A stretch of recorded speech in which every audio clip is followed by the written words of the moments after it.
Assalamualaikum warahmatullahi wabarakatuh. Pada malam Jumat Legi ini, saya akan membabar salah satu keris pusaka Keraton Sumenep dengan sandangan khas Sumenep. Saya tunjukkan dulu. Jadi ini merupakan sandangan bawaan, bisa dilihat mulai dari handle kerisnya. Ini kalau orang Sumenep mengatakan tumenggungan. Kemudian warangkanya juga warangka ukir, ya, warangka termasuk yang cukup langka kalau kita lihat dari sisi bentuk warangkanya, ya, odang-odang dengan bentuk seperti ini. Coba saya dekatkan dulu sebelum saya babar bilah pusakanya.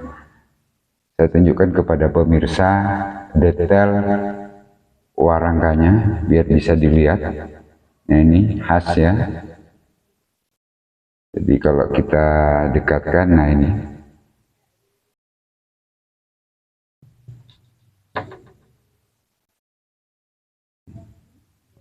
Bisa diamati juga pendoknya, ya. Ini pendok lawasan juga bawaan. Nah, sekarang kita lihat isi pusakanya seperti apa. Bismillahirrahmanirrahim.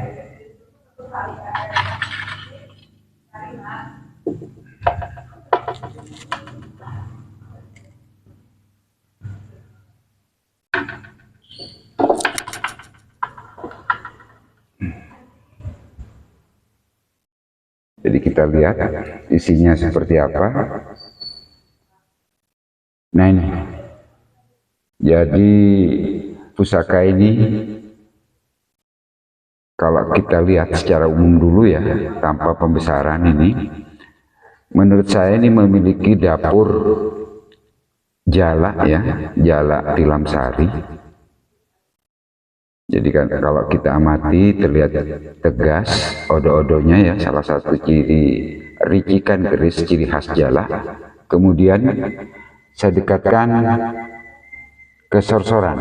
Nah, ini bisa dilihat ada pijitan, ya, pijitannya dangkal, ciri khas Sumenep sepuh. Kemudian tikel alis juga, tikel alisnya luas, tidak sedalam keris-keris pakem yang di Jawa. Kemudian ganjanya juga, ini kalau orang Pak Kris mengatakan ganja jenis sabit rontal, jadi relatif lurus kalau kita tarik garis dari sirah cecak ke ekornya. Ini saya shoot dulu secara pelan-pelan tanpa pembesaran. Nanti kita bandingkan bagaimana setelah diperbesar. Ini tanpa pembesaran, kita amati ada pamortiban, ya, ada pamortiban ini pada belumbungan atau pijitan. Nih, saya fokuskan, nah ini. Kemudian sepanjang bilah terdapat pamor, kalau di pakem keris dinamakan pamor untu walang. Namun yang unik dari keris ini, di samping pamor untu walang, pada tengah bilah terdapat pamor lain. Ini kita lihat dulu secara umum. Jadi menurut saya pamor pada keris ini terdapat pamor lebih dari satu macam. Jadi bisa dikatakan mungkin dua warna atau diwarna, ya, atau triwarna. Coba kita lihat bilah separuhnya yang di belakang. Sebelum di zoom, ya, kita lihat. Nah, bilah separuhnya. Nah, juga bisa diamati walaupun tanpa pembesaran, degradasi dari pamor bisa kelihatan. Ada beberapa bagian pamor yang lebih teling atau lebih akordiat. dibandingkan dengan pamor lain. Kemudian nih ada di tengah, di odo-odo juga muncul pamor Tiffany ya. Jadi ada pamor. Nah ini saya fokuskan yang lebih keling atau akordiat. Kemudian ke atasnya lagi bisa dilihat. Nah ini di pucuk juga ada jenis pamor lain. Panjang bilah keris ini sekitar 37 cm ya. Coba saya perbesar dengan perbesaran 3,63 kali. Ini saya fokuskan dulu. Nah ternyata di dalam pamor Untu Walang terdapat pamor ini lebih mendekati ke pamor Largangsir ya. Largangsir halus kalau saya lihat ini.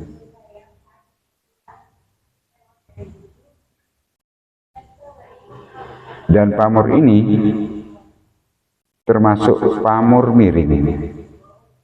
Yang proses pembuatannya tentunya kalau sampai menghasilkan pamor seperti ini sangat sulit.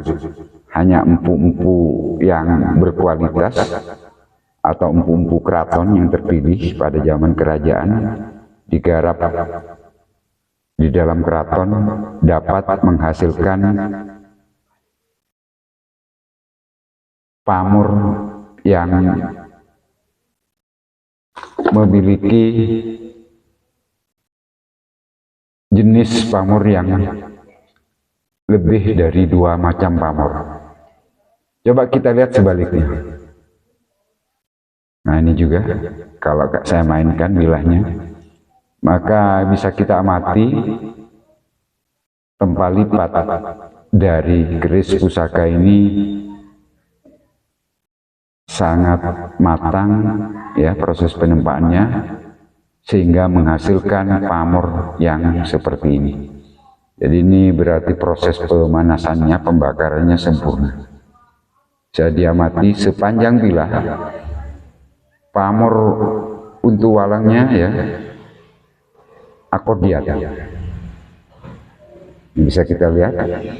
Nah ini pada Belumbungan terdapat pamor Tiban seperti ini. Orang mengatakan kalau bentuk pamor ini dinamakan pamor sumur Bandung. Coba kita lihat dari sisi depan dengan perbesaran 3,63 kali.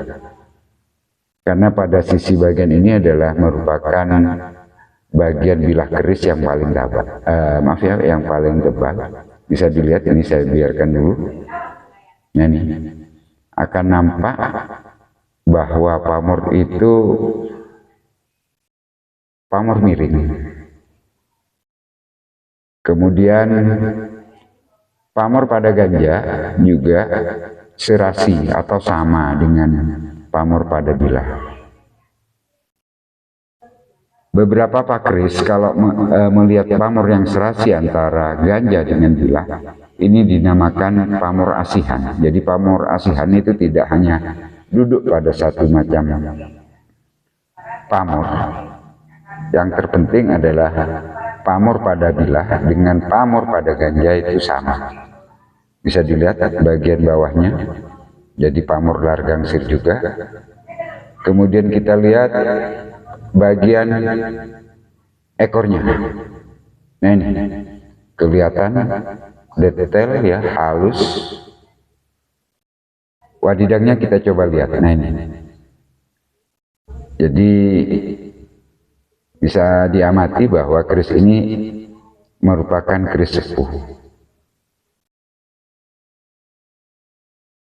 Saya ulangi lagi ke atas biar kelihatan bahwa di odo-odo juga ada pamor yang akordiat. Jadi kalau melihat pantulan cahaya pada bilah pusaka ini, maka estimasi saya dari bentuk bangun pamornya ya, kemudian materialnya, ini termasuk Tangguh Mataram Islam sepuh ya. Jadi hanya Empu Keraton saja yang mampu menciptakan keris pusaka dengan variasi pamor seperti ini.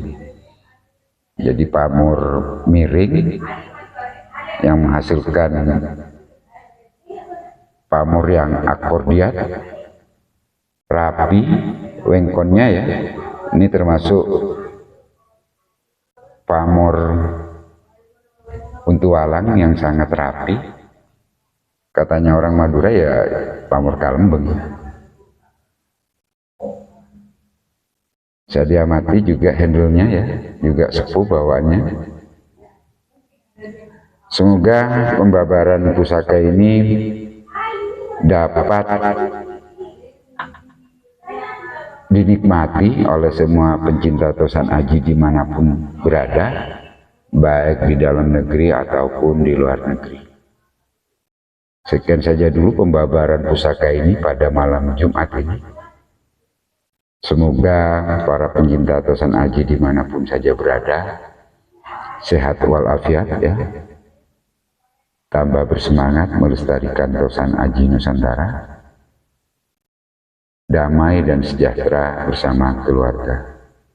Wassalamualaikum warahmatullahi wabarakatuh.